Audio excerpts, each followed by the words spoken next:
Сәлеметсіңдер ме, құрметті студенттер?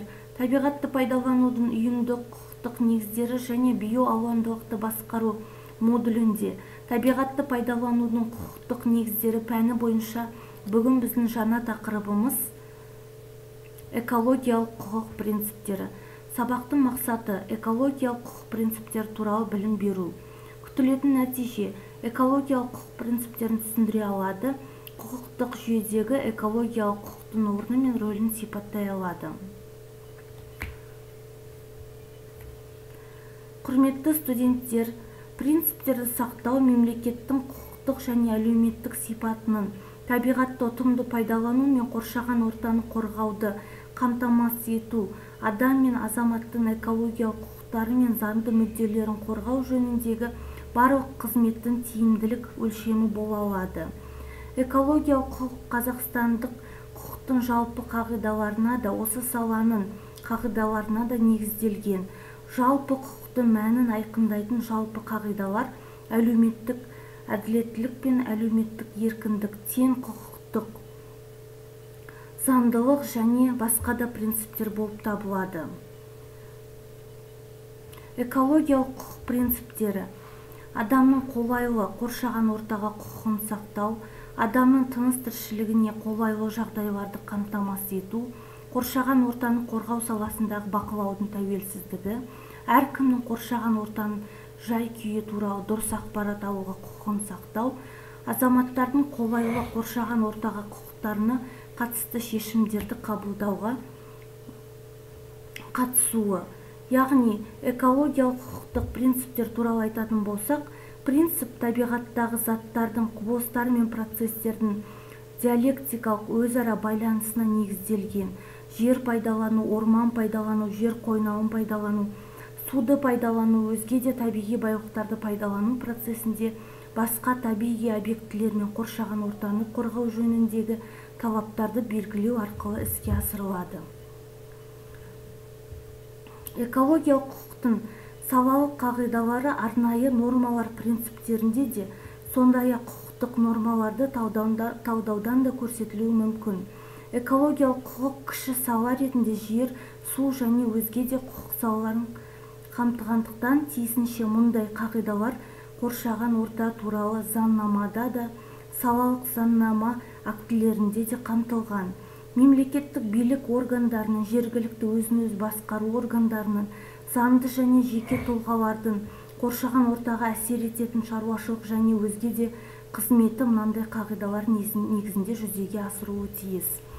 Адамның қолайлы қоршаған ортаға құқығын сақтау, орнықты дамуды және қолайлы қоршаған ортаны қамтамасыз ету мақсатында адамның, қоғам мен мемлекеттің экологиялық, экономикалық және әлеуметтік мүдделерінің ғылыми негізделген үйлесімі, қолайлы қоршаған ортаны және экологиялық қауіпсіздікті қамтамасыз етудің қажетті шарттары ретінде табиғи ресурстарды қорғау, толықтыру және ұтымды пайдалану, табиғатты пайдаланудың ақылылығы және қоршаған ортаға тиетін зиянды өтеу, қоршаған ортаны қорғау саласындағы бақылаудың тәуелсіздігі.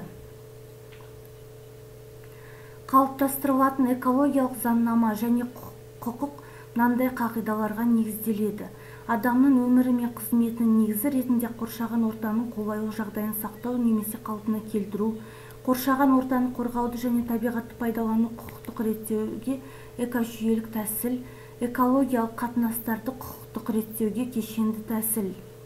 Экологиялық құқық қағидалары: бұларға адамгершілік. Осы қағидаға сәйкес заңнама өсімдіктер мен жануарлар дүниесіне, өмірдің барлық нысандарына зиян келтірудің алдын алу шараларын көздейді. Бұл қағида қоршаған ортаны қорғауда антропоцентристік ұстанымдарға қарсы тұруға мүмкіндік береді. Қоршаған ортаны қорғау әркімнің ісі қағидасы.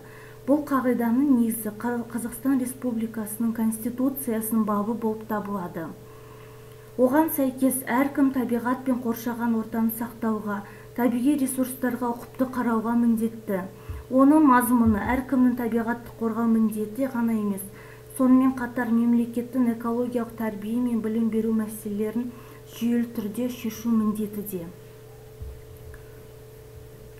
Табиғи ресурстарды ұтымды пайдалануды қамтамасыз ету. Оған сәйкес қазіргі және болашақ ұрпақ мүддесінде сарқылмас экологиялық негізделген табиғатты пайдалану, ұлттық табиғи ресурстардың ұзақ мерзімді әлеуметін сақтау қамтамасыз етілуі тиіс. Экологиялық ақпаратқа еркін қол жеткізу қағидасы дегеніміз қоршаған ортаның жай-күйі және оған антропогендік әсер ету деңгейі туралы толық, шынайы және уақытылы ақпарат Қазақстан Республикасының барлық азаматтары үшін ашық және қолжетімді болып табылады және мемлекеттік және өзге де құпияны құрамауы тиіс. Қоршаған ортаға әсер етудің рұқсат беру тәртібі. Бұл дегеніміз оған сәйкес қоршаған ортаға әсер ететін кез келген шаруашылық және өзге де қызмет тиісті рұқсат негізінде ғана, ал қажет болған жағдайда мемлекеттік экологиялық сараптаманың оң қорытындысы болған кезде жүзеге асырылуы тиіс. Ал енді балалар, бүгінгі тақырып бойынша сіздер экологиялық құқық принциптері, экологиялық құқықтың негізгі қағидалары ұғымдарын білдіңіздер. Енді осы тақырып бойынша сіздерге тапсырма беріліп отыр. Тапсырма бекіту сұрақтарына жауап беру. Лекция және бейне сабақ бойынша сұрақтарға жауап беріңіздер. Орындалған тапсырмаларды Платонс платформасына жіберулеріңізді сұраймын. Назарларыңызға рахмет, сау болыңыздар.